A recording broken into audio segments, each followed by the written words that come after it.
For the 4-stitch and cut hem,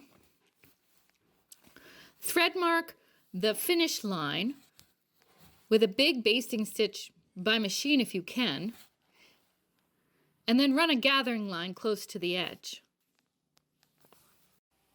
Use those 2 lines of stitching to press the hem up.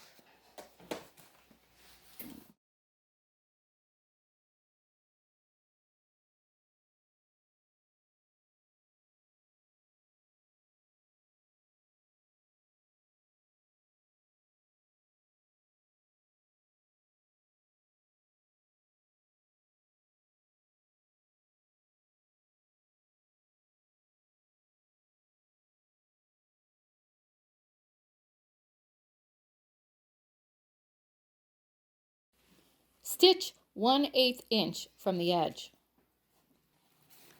Stitch 1/4 inch from the first stitch, press, then stitch 1/4 inch in again and press, and 1/4 inch in again. Then pink what's left of the seam allowance. This is the inside, and this is the face. Remove the basting stitch.